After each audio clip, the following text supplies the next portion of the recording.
जंगल के बीचों बीच एक गहरा और खौफनाक आंधी तूफान था, जहां दिन और रात की सीमाएं धुंधली हो चुकी थी। ये वो जंगल था जिसे लोग तिलिस्म वन के नाम से जानते थे। लोग कहते थे कि वहां कुछ ऐसा था जो इंसान की कल्पना से बाहर था। हर कोई वहां जाने से डरता था, क्योंकि हर रात उस जंगल में एक अजीब सी हवा चलती थी। ये हवा बस खून की प्यासी एक प्राचीन मोहिनी का इशारा थी। किसी ने उसे देखा नहीं था, लेकिन उसके होने की सच्चाई से कोई इनकार नहीं कर सकता था। रात के अंधेरे में उसकी हंसी गूंजती थी, एक खौफनाक हंसी जो दिलों को दहला देती थी। कहते थे कि मोहिनी का रूप बहुत ही खूबसूरत था, लेकिन उसकी खूबसूरती में कुछ तो था जो अजीब और डरावना था। उसकी आंखों में एक लाल चमक थी और उसके हाथों में खून की बूंदों की तरह रंगीन नाखून। वो किसी के भी खून को अपनी चाहत मानती थी। एक दिन गांव के कुछ युवक और युवतियां जो इस रहस्य में डूबे हुए थे, जंगल के भीतर जाने का फैसला करते हैं। वे ये जानने के लिए निकलते हैं कि आखिर ये मोहिनी कौन है और क्या वो सचमुच खून की प्यासी है या बस एक अफवाह है। सुनो दोस्तों, सबसे पहले जंगल में मैं जाऊंगा और देखूंगा वहाँ पर क्या खिचड़ी पक रही है। आप लोग तो जानते ही हो, ना ही तो मुझे डर लगता है और ना ही मैं इन सब बातों पर विश्वास रखता हूँ। अगर तुम सबको मेरा साथ देना है तो मेरे पीछे पीछे आ सकते हो। हम सब साथ में आए हैं और साथ में ही जंगल में जाएंगे, जो होगा सो देखा जाएगा। इनमें से एक अर्जुन नाम का युवक जंगल में सबसे पहले कदम रखता है।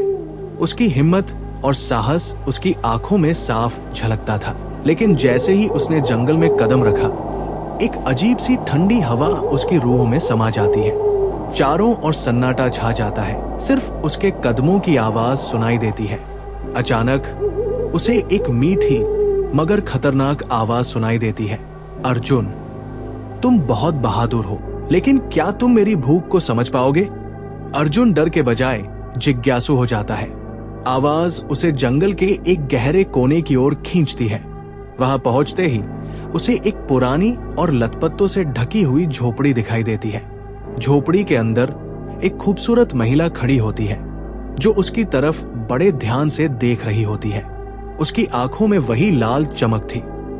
उसका चेहरा सदियों पुराना लग रहा था, लेकिन फिर भी उसकी त्वचा नर्म और चमकदार थी।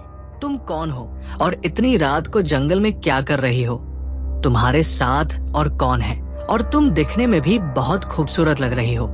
मैं वो हूँ जिसे तुम मोहिनी कहते हो, लेकिन क्या तुम जानते हो अर्जुन कि तुम्हारी जिज्ञासा ने तुम्हें यहाँ लाया है और अब तुम मुझे छोड़कर नहीं जा सकोगे मेरी इच्छा अनुसार, और तुम्हें मेरी सब बात भी मानी होगी। अब तुम मेरे बस में हो अर्जुन। अर्जुन के रोंगटे खड़े हो जाते हैं, लेकिन वो डर को अपने अंदर छिपाकर हिम्मत जुटाता है और कहता है, मैं इसलिए आया हूँ यहाँ पर कि तुम्हारा सच जानना चाहता हूँ कि असल में तुम हो कौन। मोहिनी मुस्कुराती है। उसकी हंसी अब और तेज हो जाती है। क्या तुम सच में जानना चाहते हो कि मैं हूँ कौन? तो सुनो, सच तो यह है कि मैं न तो एक आदमी हूँ, न ही एक महिला। मैं एक शापित आत्मा हूँ जो हर शिकार का खून पीकर अपनी जिंदगी को बढ़ाती हूँ, और आज का शिकार मेरा तुम और तुम्हारे दोस्त अब बनेंगे। उसका लक्ष्य मोहिनी से लड़ना और उसके जादू को समाप्त करना था। फिर उसने एक खतरनाक निर्णय लिया। अर्जुन ने मोहिनी से कहा, अगर तुम मुझे और मेरे दोस्तों को छोड़ दो तो मैं तुम्हारी सच्चाई दुनिया को बताऊंगा और तुम हमेशा के लिए अदृश्य हो जाओगी। अब बोलो। अर्जुन के सामने मोहिनी का रूप बदलने लगता है। उसकी सुंदरता अब विकृत हो जाती है और उसकी बाहें लंबी, घातक कांटे जैसी बन जाती है। अर्जुन ने अपनी ताकत लगाकर एक पुराने मंत्र का उच्चारण किया, जो उसने गांव के बुजुर्ग से सीखा था। ओम हरि श्री क्ली दुर्गाय नमः। जैसे ही उसने मंत्र को उच्चारण किया, मोहिनी के शरीर में अजीब सी तड़कन होती है और वह चिल्लाते हुए जंगल के भीतर गुम हो जाती है। जंगल का सन्नाटा फिर से लौट आता है। अर्जुन ने अपने दोस्तों को ढूंढ लिया जो एक जादुई दायरे में फंसे हुए थे। उसने उन्हें बाहर निकाला और सब मिलकर उस जंगल से बाहर आ गए। जब वे वापस गांव लौटे तो उन्होंने किसी को भी ये नहीं बताया कि क्या हुआ था। बस ये कहकर चुप रहे कि कुछ चीजें हैं जो हमें सिर्फ अपनी आंखों से देखनी चाहिए, न कि दूसरों को बतानी चाहिए। लेकिन कहानी अभी पूरी तरह खत्म नहीं हुई थी। जंगल में अब भी एक हल्का साया था और कुछ लोग कहते थे कि मोहिनी फिर से लौट सकती है। अर्जुन के साथ आगे क्या होगा ये हम देखेंगे पार्ट 2 में। पार्ट 2 देखना चाहते हैं तो हमारे चैनल को सब्सक्राइब और वीडियो को लाइक कर ले।